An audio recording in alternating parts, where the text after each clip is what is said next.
Welcome to The Bible Speaks. I'm your host, Carlton Cumberbatch. Thank you for joining me once again today. It is my pleasure to bring you the Word of God one chapter at a time.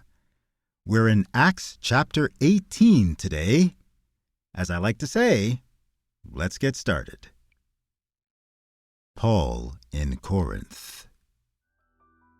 After this, Paul left Athens and went to Corinth. And he found a Jew named Aquila, a native of Pontus, recently come from Italy with his wife Priscilla, because Claudius had commanded all the Jews to leave Rome. And he went to see them, and because he was of the same trade, he stayed with them and worked, for they were tent makers by trade. And he reasoned in the synagogue every Sabbath, and tried to persuade Jews and Greeks. When Silas and Timothy arrived from Macedonia, Paul was occupied with the word, testifying to the Jews that the Christ was Jesus. And when they opposed and reviled him, he shook out his garments and said to them, "Your blood be on your own heads. I am innocent. From now on I will go to the Gentiles." And he left there and went to the house of a man named Titius Justus, a worshipper of God. His house was next door to the synagogue. Crispus, the ruler of the synagogue, believed in the Lord together with his entire household. And many of the Corinthians, hearing Paul, believed and were baptized.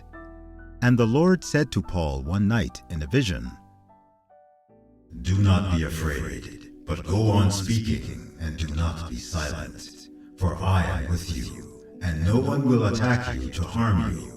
For I have many in this city who are my people." And he stayed 1 year and 6 months, teaching the word of God among them. But when Gallio was proconsul of Achaia, the Jews made a united attack on Paul and brought him before the tribunal, saying, "This man is persuading people to worship God contrary to the law." But when Paul was about to open his mouth, Gallio said to the Jews, "If it were a matter of wrongdoing or vicious crime, O Jews, I would have reason to accept your complaint. But since it is a matter of questions about words and names and your own law, see to it yourselves. I refuse to be a judge of these things." And he drove them from the tribunal. And they all seized Sosthenes, the ruler of the synagogue, and beat him in front of the tribunal. But Gallio paid no attention to any of this. Paul returns to Antioch.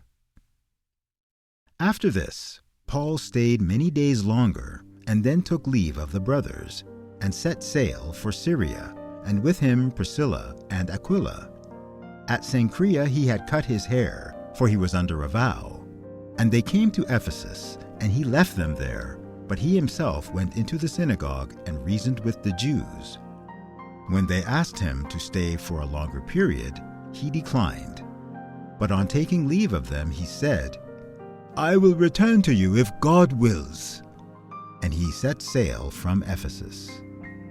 When he had landed at Caesarea, he went up and greeted the church, and then went down to Antioch.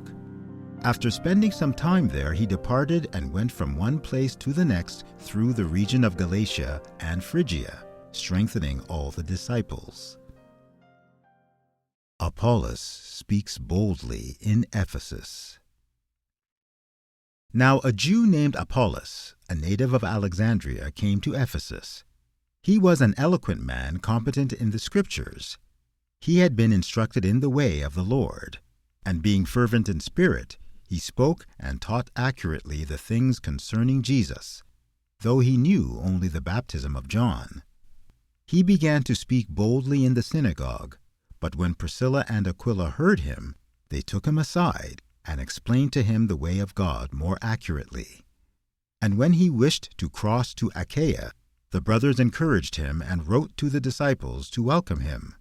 When he arrived, he greatly helped those who through grace had believed, for he powerfully refuted the Jews in public, showing by the Scriptures that the Christ was Jesus.